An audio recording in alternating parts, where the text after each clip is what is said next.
So I'm Bob Bakert with Jazz Guitar today, and we're here with nobody other than Frank Vignola, the man, the guy, the legend, The the legend. I've been called the a legend. legend lately. What's up with that? Well, you know what? And you're a young guy. That's the thing. You know, I'm 55. I'm going to be 56.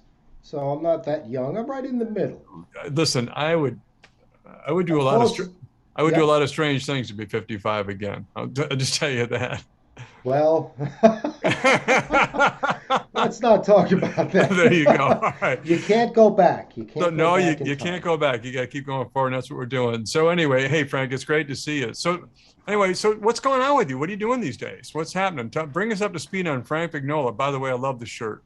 I went through my closet recently and cleaned my closet out. That gives you an idea of how much time I have on my hands lately. And I came up with this beautiful shirt that I got in Hawaii actually, pre-pandemic, about a month before we did a guitar camp in Hawaii. Mm-hmm. And my two middle sons came with me, and it changed their life because now they're musicians, songwriters. Wow. Yeah, they were hanging with Tommy Emmanuel and Brent Mason, especially, really inspired them to then the pandemic hit and they were all about, thank God they had something to do. So it was all Right. about, the family band for about a year, which was kind of fun to hear all the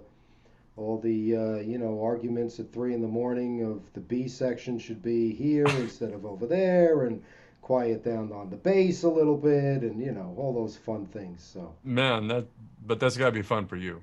oh yeah, it's all good. So It's you all were over good. in Hawaii. I know that Brent spends a lot of. I'm not supposed to say. Brent spends time in Hawaii. I know he It loves was it a over there. Tommy Emmanuel camp, and Yeah. that's the first time I met Brent. I was almost shaking when I met him because he's just such an awesome guitar player. I've been a fan for so many years, Yeah. and we never crossed paths. And so, but what a nice, nice man. He's very humble. He's a great player. And in fact, he was on the cover of Jazz Guitar Today, probably maybe a month or two after you were. Mm, So we knew that he was a jazz aficionado, he and sure is. yeah, and literally he can play his ass off. Unbelievable. I Yeah, mean, really, some stuff I've never heard before. I don't yeah. even No, know what it was. And he's well, a lot of shown it people. to me, but I still was clueless. Well, I'll tell you what hit me to that is I was on a show with him in Nashville in 2018. It was a Nashville. It was a show that Little Walter Amplifiers put on, and they invited me to be part of it. And he was backstage along with a whole bunch. He was the headliner, and there was a whole bunch of people. There was like 20 people on this bill. It was held at the City Winery, Nice. and he's back there warming up, and he didn't play one country lick the whole time. I mean, he warmed up all with bebop lines, and it was That's what I all, mean, yes. yeah, And he's showing it to me. I'm like, what are you all doing there? jazz. He's like, oh, we're in here with the fourths, and then he's playing all this stuff up here while he's hitting all these. I don't even know what it was, to be honest with you, but it was just. I I find really it. mean it. I mean it. It was just Vinny and I were sitting there like with our mouths wide open because. Yeah. So it's good to be humbled once in a while. I mean, I don't know that. I think you're being very humble by saying what you just said, but No, I mean, anyway. it's just. So what's going on with you, man? Are you you got? I know that you've been doing some camps and got some camps on the books, right? Yeah, that's really been it. I mean, I've been doing a ton of the teaching and the subscription-based students on TrueFire through my channel there, which has been just an amazing way to keep active playing guitar and learning new tunes. I've been doing these learning clubs on Big Jersey Guitar Club.com. Right. They've been 10-week looks at like Duke Ellington and Django and Charlie Christian, and we just play through tunes.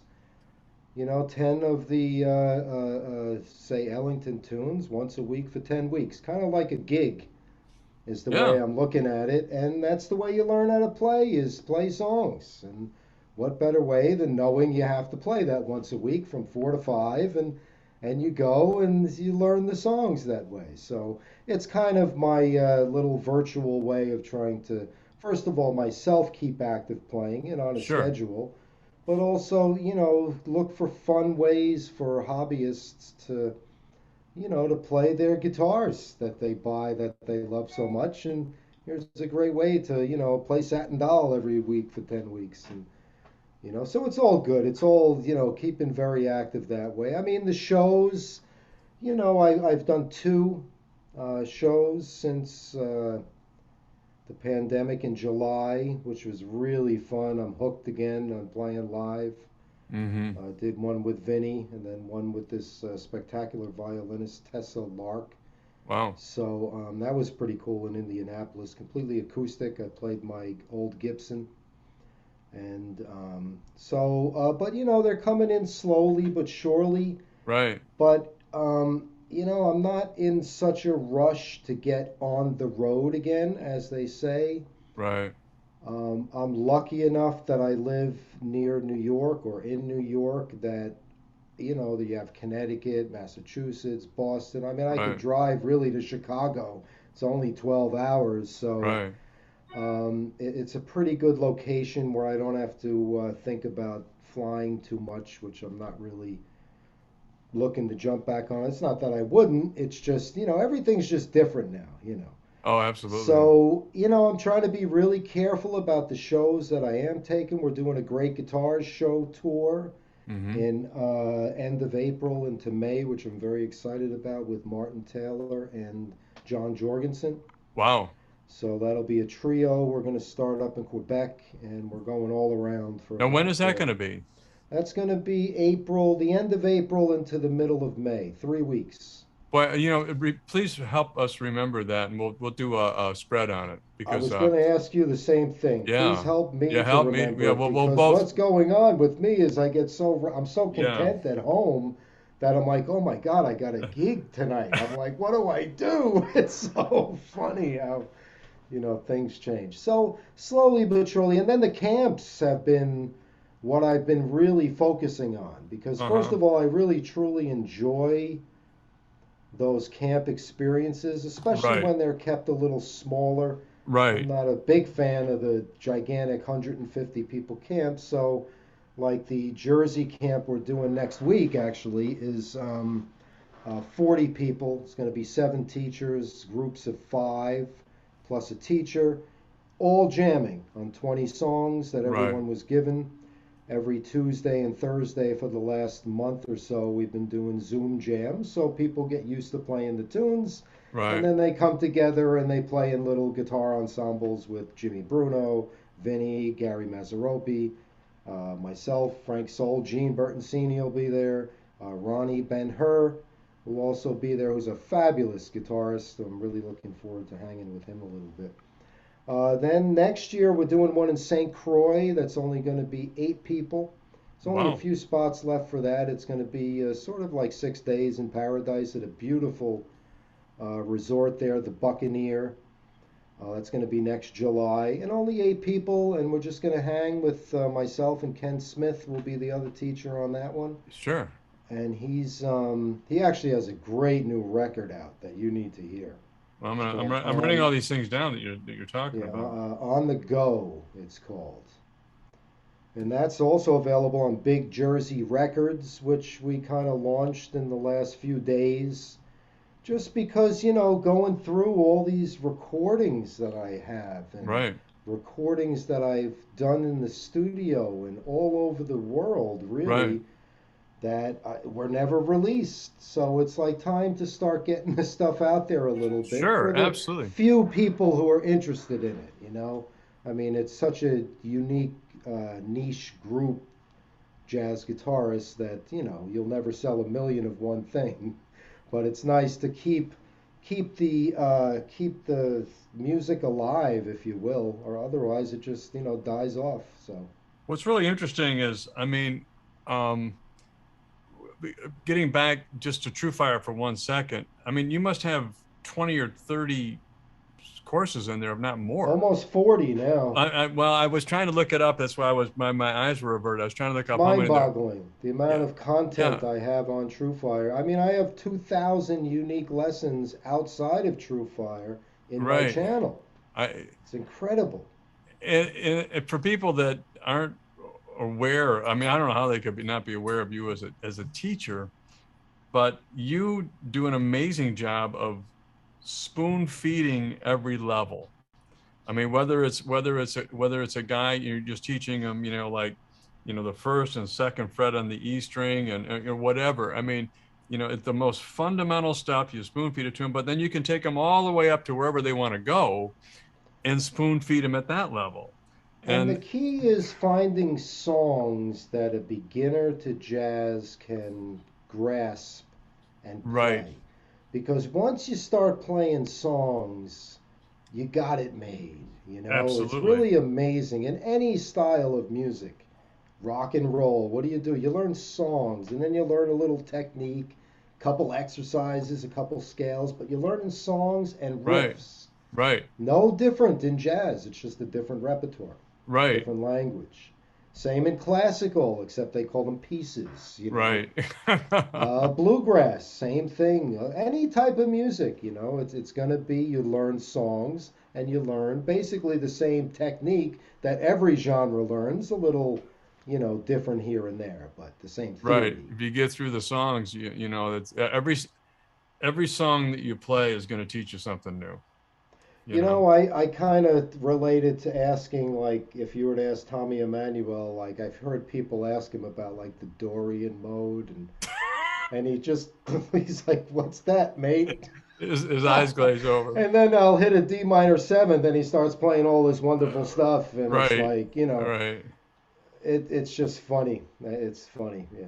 I have a jazz teacher in college, and he made a comment about the modes. He says, what do I give a poop about?"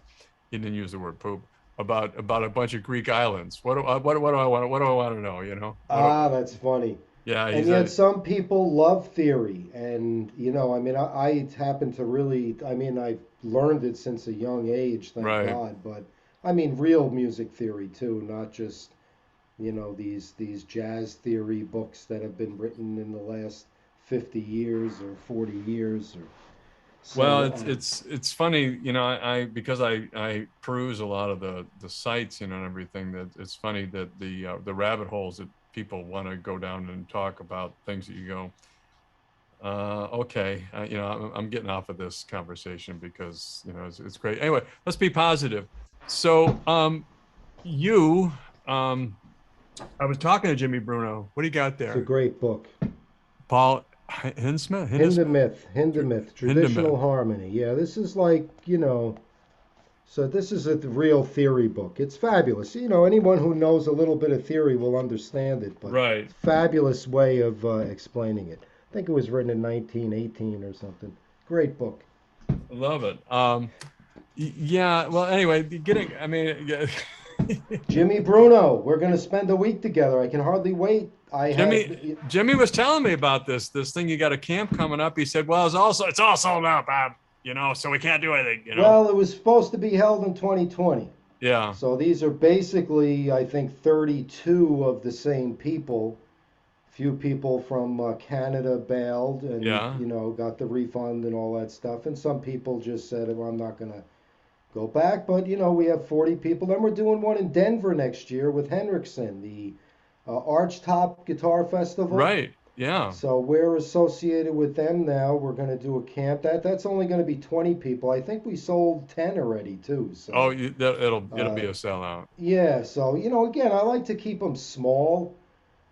Because I think it's really a unique experience when you can really, play Right. your guitar a lot at a camp, but Right. also get a little more personal attention, I I you know. I just totally agree with you. Otherwise, what happens is it becomes a lecture into the lowest I don't common. even want to Yeah. lecture about it. Yeah. I don't I have that know. much breath left in me, Bob. I Yeah. I just want to know. play, and that's the Yeah. way you're going to learn is let's play. Don't get around much anymore.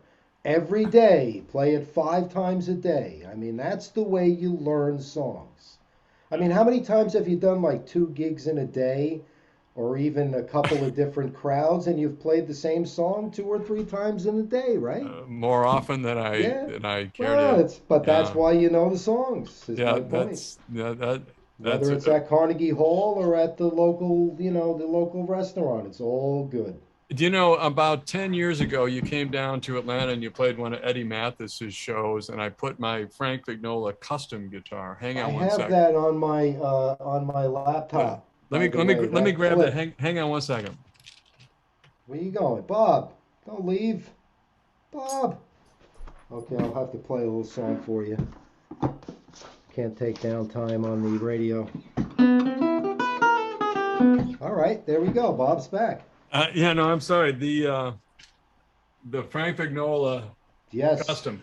So this guitar, I've had it, I don't know, 10 or 11 years, and we put the video of me showing you this guitar at the gig that Eddie put on, and you're playing Smoke Gets in Your Eyes With Vinnie. with Vinnie, and Yeah. I recently posted that on Jazz Guitar Chat. Really? Yeah, Oh. if you know the I have Facebook. that clip on. You sent me that clip Yeah, like well, 10 years ago. I have it on my old Mac laptop. I put it on Jazz Guitar Chat just the other day, and it had well over, I mean, usually if I put something on Jazz Guitar Chat, it gets 3 likes, right? I think it's like 125 or 150 likes from those guys, you know? They like it. Well, they like, but the tone that you're getting, you know, and Well, I was going to say, I think that's the best, or one of the best Thorells I've ever played. I think I told you that at the time, yeah, too. yeah. I mean, but it also helps that you're the guy that was playing it too, because it's a Well, beautiful I mean, arrangement. it's nice to have a good guitar. I'm going to grab the original one off my wall here. Yeah, sure. Absolutely.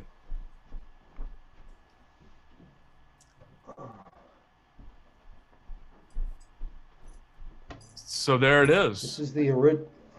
So the story here is that, well, what do you get? So the story here is that I went to, oh, we're back with the echo. I Don't know how we can't hear got you that. now. Oh, Oh, there we go. here I are.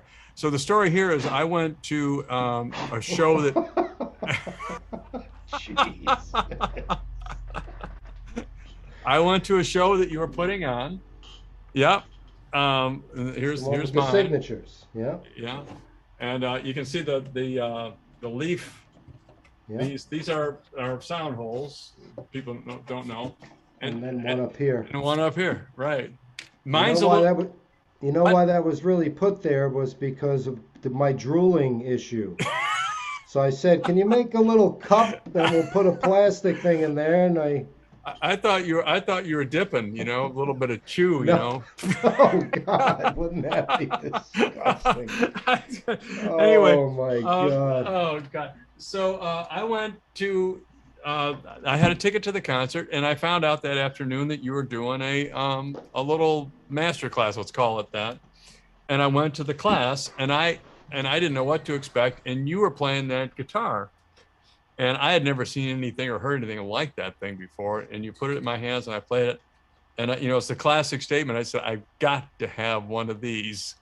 And then I called Ryan Thorell, and we put together the order. Mine actually is about an inch bigger than yours. It's Yes. it's a 16 inch. I think that's a 15. Body's the same depth though. And but anyway, they're pretty cool. And of course, the one you got behind you is the Eastman version of it, right? Yes, which I love too. Yeah. A little more like a traditional Right. arch top rather than I think the one he made me is a little more acoustic. Mm-hmm. This is a little more arch top electric, although it Right. sounds wonderful acoustically.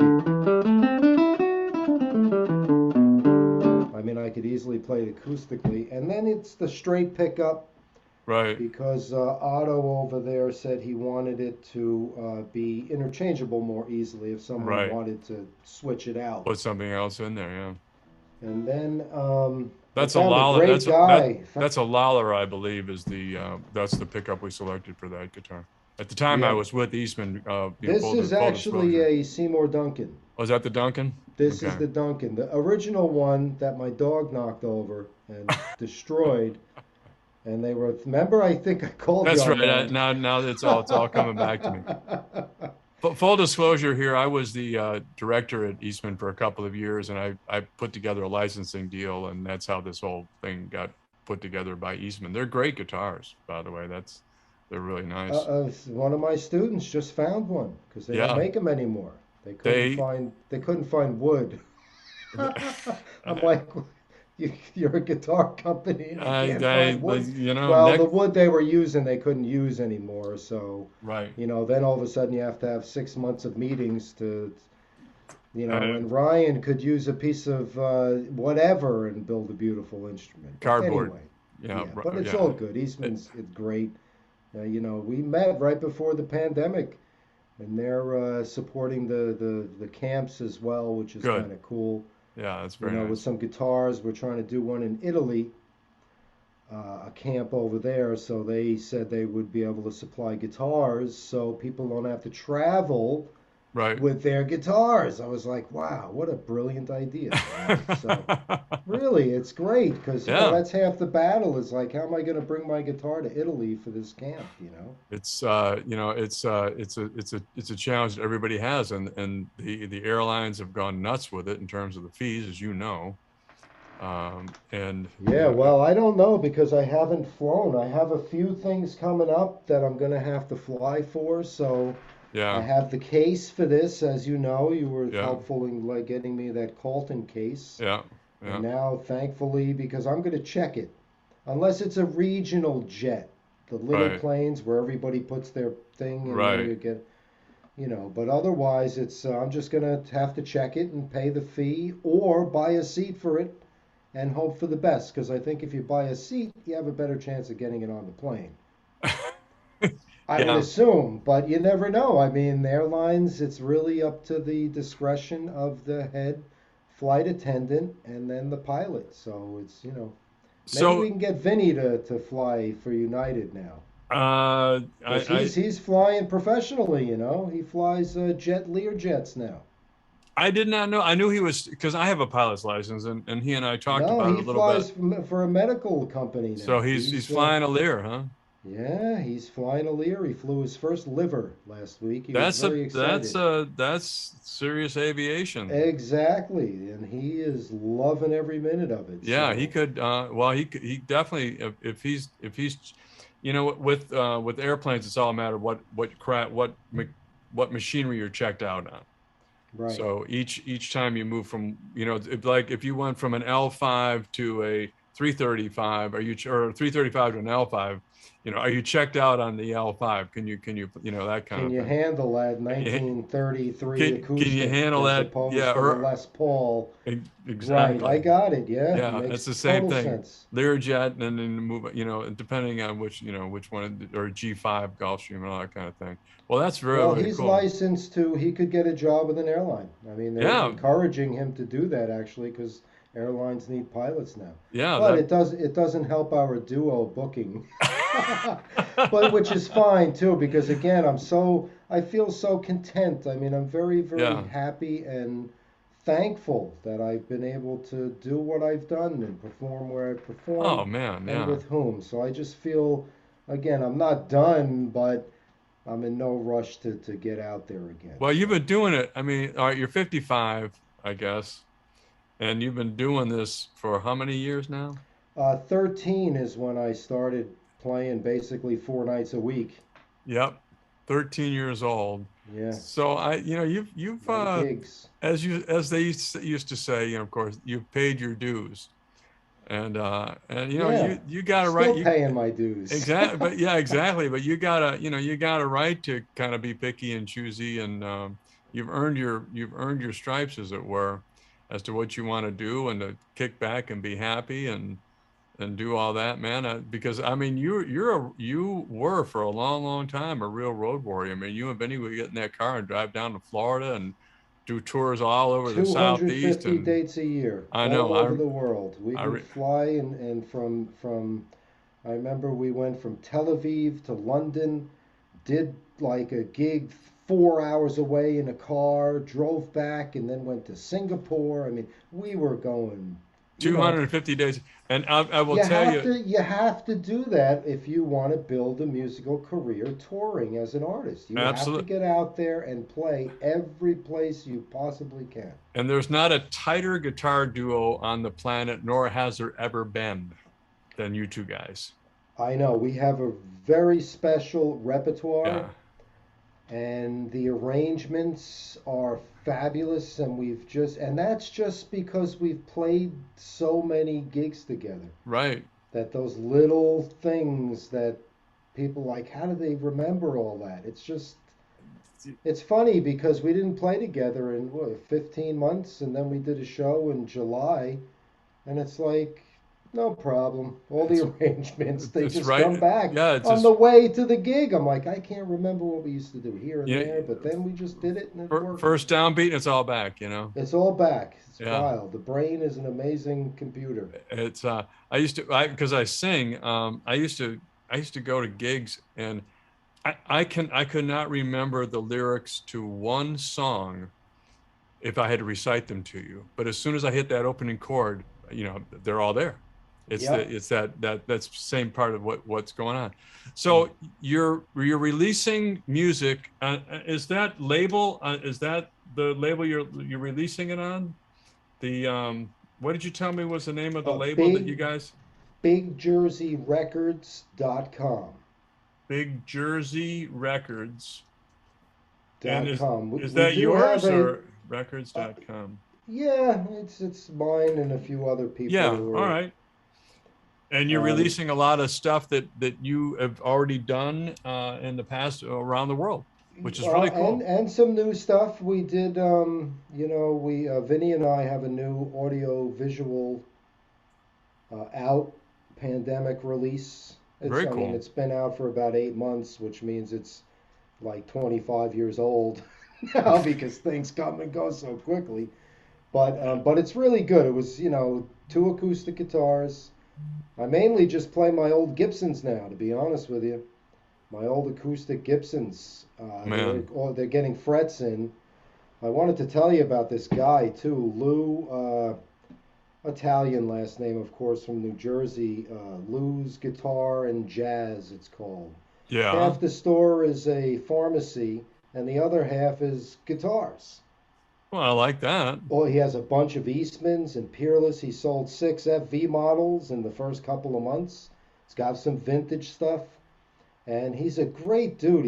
He's been around a long time. He used to put on concerts with John Pisano and Bucky.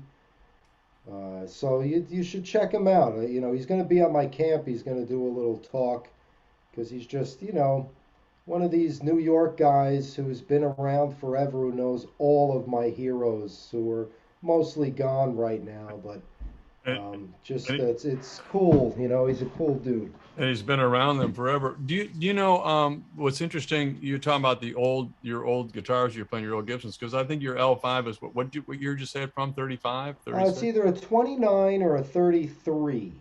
According to Mandolin Brothers, it's a 1929. According to George Gruen and his Gibson guy, who I tend to go along with, it's a 1933. And that I was Bucky's. That was Bucky's elf. Yeah. Do you know Bruce Foreman has now Uh, got he's now got Barney Kessel's 350.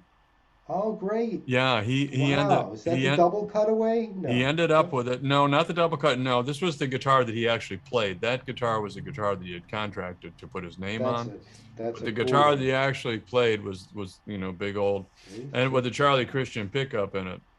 And Wow. he's got Barney only played one guitar for all those years. I mean that that everything that you ever heard him record and all that was that guitar. And he's got that guitar, and he said, we did a little bit of work to it. He said, but that's the instrument I'm playing all the time. Everything else I'm putting down, and that's my guitar right now. Because he used to play with like you played with Les. He played with Barney all over the world. He did tours with Barney and all that kind of stuff. Bruce did. I didn't know Yeah. that. Hmm. Oh, I have to.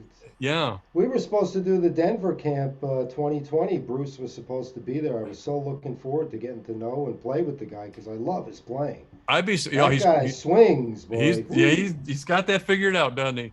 Yeah, he sure does. I'd be surprised if he wasn't going to be there at the show. The one that he did that Peter Hendrickson did for the Hendrickson amplifiers for people that aren't sure, the Rocky Mountain Archtop show 2 years. It's going to be 2 years ago now.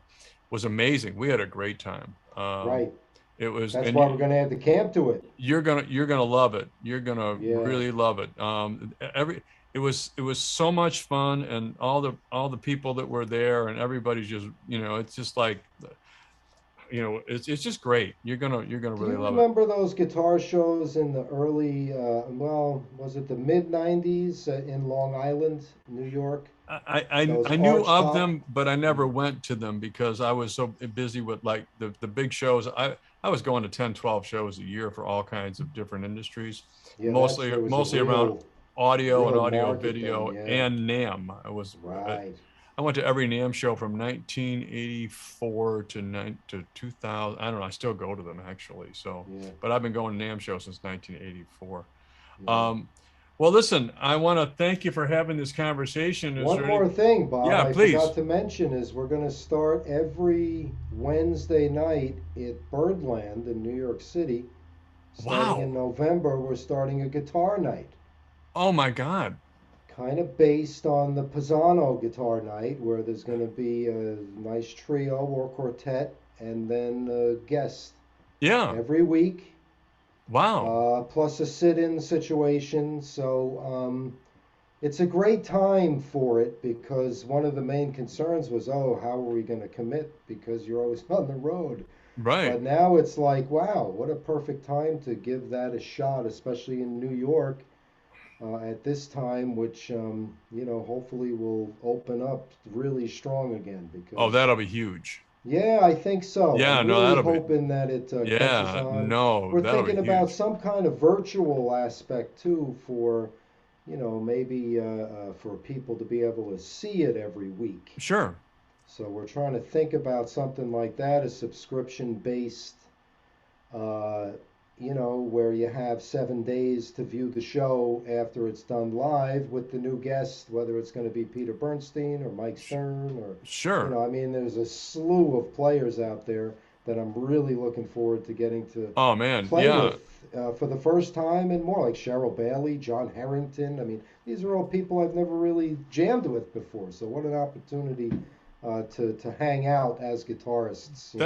That's going to be huge. I hope so. I hope so. From your mouth to God's ears. I believe it's going to be huge. There's such a pent-up demand right now, and I'm so glad to hear that. And such a great place to do it in too, which is absolutely wonderful. And John Pisano, for people who don't know John, John is the West Coast guru and god of jazz guitar out there.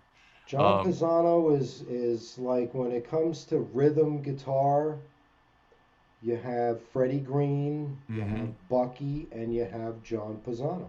Yep. And then you have Jim Hall as well, but John and Jim are kind of in the same little genre. Right. And it's like his rhythm guitar playing on those Joe Pass records is just out of this world. And I remember my father telling me, listening to those records as a kid, he's like, listen to that rhythm guy. Listen to that rhythm guy. Forget about that guy going all around there. Listen to what the rhythm guy's doing, because that's what you need to know how to do to get work. Yeah. And I thought it was really fascinating, rhythm guitar. So anyway, John's an icon. Love him dearly. Yeah, he's a great guy. I had a lot of conversations with him over the years, so he's a really, really great guy. Well, listen, so let me go down the line here. So you're going to be releasing stuff on BigJerseyRecords.com. You got that going on. You got the camp with Jimmy Bruno. You got that going on. You got a little mini tour thing happening. Did you say that you're gonna you got a couple dates coming up? A couple. We got 2 with Martin Taylor and Duo in Connecticut. Right. one in Massachusetts. You mentioned Uh, you mentioned something with Ronnie Ben-Hur. What's up with that? Tell me. he's going to be at the big Jersey camp next week. That'll be very, very cool. Yeah, seven teachers. Yeah, Ken Smith too. His record on the go. on the go, He's gonna. I got that, so that's great. And this Yeah, I could Birdland hook. thing. I could, if you want, I could exchange information for you guys if you want to talk to him a Absolutely, little I will. bit. Yeah, I would love to do that. He's a Absolutely. great guitar player. Very thoughtful. Every note he plays is very meaningful. I would love to do that. And then obviously this Birdland thing, which I think is going to be monstrous. I really do. Hope so. I'm hoping to get Jimmy up there every week too as the bass quartet. Jimmy, myself, Vince Cherico, and Gary Mazzaropi. I think that would be an awesome, you know, That's not. bass. That's pretty Not odd. bad. And then a guest, Yeah. start bringing them in. And, Oh, they'll line up. You'll be getting calls. They'll line up to be. I'll be getting You'll calls. be getting calls. They'll line up to want to be part of that. Oh, well, it's a lot of fun for me. I mean, I grew up sitting around a kitchen table jamming guitars, four or five at a time. So Yeah. Well, you did that thing with obviously with Les for all those years, Les Paul. well, that's who started the guitar night in New York City was Every Les Paul. So that's kind of what I mean, I know you mentioned John Pisano with the guitar night thing, but this reminds me a little bit more of that whole thing with kind of for people that don't know, you were the second guitar, if you will, for Les Paul's guitar night for 6 or 7 years. Right, but he didn't really have a guest every week, as Right. like John does. Yeah. Like it was more about the Les Paul show Yeah. and featuring everybody in the band as opposed to, Having like somebody come in. yeah, as a special guest for the Yeah. week. So that's kind of what I meant by the John thing. Oh, But I see what I you're mean, saying. the tradition of a guitar night in New York City goes way back to Kenny Burrell's club called The Right. Guitar, Yeah. right in downtown, and George Benson used to play there as a It's so kid. And cool that you're bringing that back. I can't tell you, man. That is so cool. I'm gonna have to jump on an airplane and come up there I'll anytime. and come up there and hang out and And we got guitars for you too. You don't have to bring one. So you you come know, up and you come and sit in, be a guest for the night. I love it. I would Let me know. I'll take you up on that for Oh sure. I yeah, will. please. Man, you're the best. I want to get Bruce out there too. I know he goes to New York sometimes. I want to kind of get the word out to all the players around the country. Like, hey, if you're ever in New York, I Well, got a one $100 gig for you. and a couple of slices. You got And a plate $100 of pasta. And a plate of pasta or a couple of slices. Your choice. No, we'll try to do better than that. I'm just Well, making a it's joke. what's really funny is one of the things that when I started this thing with my partners, that was the whole idea, was to create an atmosphere, create a vibe where and we try to do it globally. I mean, I've got Giuseppe Continenza and people like that, Eleanor Yeah. Strino from out of Italy, and Josh Meters down in Australia, and Joshua Breakstones in Japan. I mean, I could go on. All these people that we talk to and try to get involved, but trying to just create community, just really bring the community together. And you know what? I'm knocking on wood. It's working. It's It working. is absolutely Yes. working. Yeah, it's working. People, but I remember when we started this magazine, I had to speak to somebody for an hour to explain to them who I was and what I was trying to do. Now I get phone Now, calls. Yeah, now I get right. phone calls and people want to, help You out. What know, can we do? And it's great. I love it. there is a community. Every Tuesday and Thursday, I do warm-ups. A Right. subscription based. It's $9 a month, and every month people get new materials.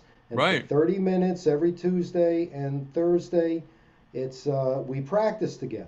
Right. And and then it's recorded, put in our P Cloud, and people can access it if they miss it. Right. And you know what? It's like people log on. We have a little practice Absolutely. community together. If Is the it a pin- zillion people? No, but Doesn't need to it's be. like it doesn't need to Doesn't be. need to be. Exactly. And it doesn't need to be. And if the pandemic, which has obviously been a disaster, we know that. But if there's anything you can pull from it, Right. that's positive. It's this. It's this. It's exactly this. It's that. And even when life gets back to quote unquote normal, this is still going to be here. And That's what I love about it. Yeah. I mean, just to be able to integrate Right. Zoom jam sessions into a Yep. camp. Yep. So now when you come to guitar camp, you're going to be ready for it, as Yep. opposed to saying, "Oh, I don't know this song." You know, you're going to have plenty of opportunity. Plus, you get lesson Right. videos now. It's like it's a Right. wonderful technology. It really is. So play a little something for us before. So just give a perfect. Okay.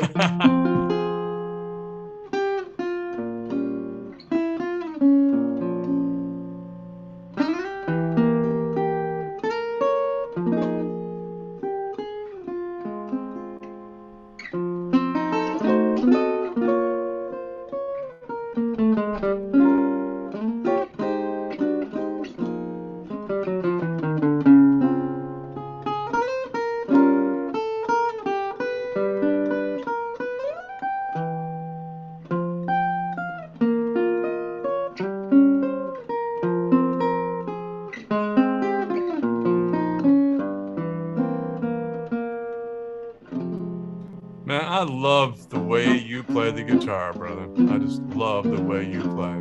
I love that tune, John Lewis Man, tunes. I've been yeah, really trying to, get into them lately. There's another. I've been learning some of these kind of modern classical pieces right. that I've been playing with Tessa. One called Lotus Land, which is an Yeah. E flat minor. And I'm, practicing one day and I'm like, duh. And then I'm like, oh my God, it's like a whole different instrument. Amazing how, like, it took me 7 months to figure out, oh, wow, that really. And it's all like kind of low E flats in the bass, and then Right. the chords change. Yeah. Stuff like that. Really cool piece written by Cyril Scott. So Well, it's been a lot of fun to be challenged that way. sure, absolutely. Well, you play the melody like nobody else.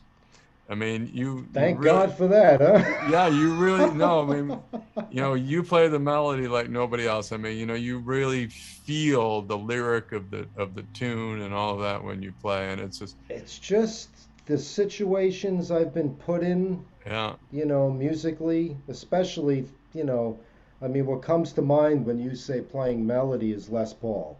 yeah, And I just remember, like, the first probably 6 months or so trying to just match when he would give me the bridge of a song like I'm Confessing That I Love You. And right. his tone and the way he presented the melody was always just spectacular. And the first few weeks, I'd go home like almost in tears saying, oh my God, I got to get a better sound. And, You you know, know, it's it's really funny. weird. It's weird that the guitar is so known, but I really don't think people understand what a great guitar player he was. Listen, there were people who used to come to the Iridium and say, I didn't know you were a man. I didn't know you actually existed. I thought you were just a name on a guitar. I mean, he was obviously he was a phenomenal guitar player, and people don't really. I mean, I don't think people. You don't hear about people talking about him as one of the greats, if you will. I mean, like people talk about Joe Pass, they talk about Barney, they talk about Herb, they talk about Kenny, all that. But when Les's name comes up, it's the It's guitar, and different. and he can It's and he can stand toe to toe with those guys, as far as I'm concerned.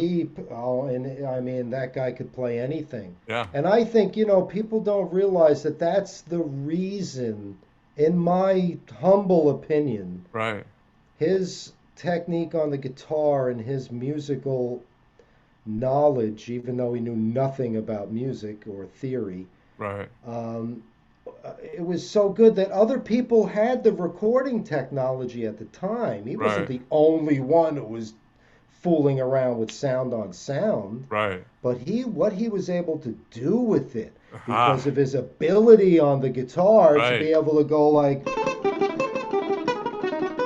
and then Yeah, and then and then he would do that like all in harmony. It's like, oh my God, what is that? But also we forget not the engineering, but the producer in right. him. Yeah. Because when you did sound on sound, if you made Hmm. a mistake, back to square one, back to track one. It Yeah. wasn't like it is now, or even it Nope. was with tape, where you get to do it again, take Right. another shot at it. If he Yeah. didn't get it right, he had to go back to the first track playing the rhythm guitar or Uh, whatever the first track yep. was. Yeah. And So now the arrangements that he had for these tunes, like How High the Moon, Lover, I mean, Via con Dios, and everything else of his 38 million sellers that he had. right. I Yeah. mean, he had that all in his head before he even started playing. Uh, Think about that for a second, Bob. He no, didn't write it out. He was like, with a click track and playing the rhythm with that whole arrangement in his head of How High the Moon. when I watch him play and watch what he did, and I think about the times and what he had to do to make that happen and how far advanced he was, it's mind-boggling to me. And that's why I brought up his name, because I want people to know that he's not just a good name on a guitar. I mean, he was a phenomenal, phenomenal, phenomenal guitarist and a hell of a musician. I mean, he played music, he made music happen. And the other thing he did, I mean, we're getting off the subject, but on the subject, if you will, is that the way I read it is Bing Crosby actually hired him to develop, really to make. Bing's thing was he was a crooner. And back in those days, before he got together with Les to help him with the microphone, the whole microphone technology to sing live, is that you had to be Ethel Merman to get heard in the back wall.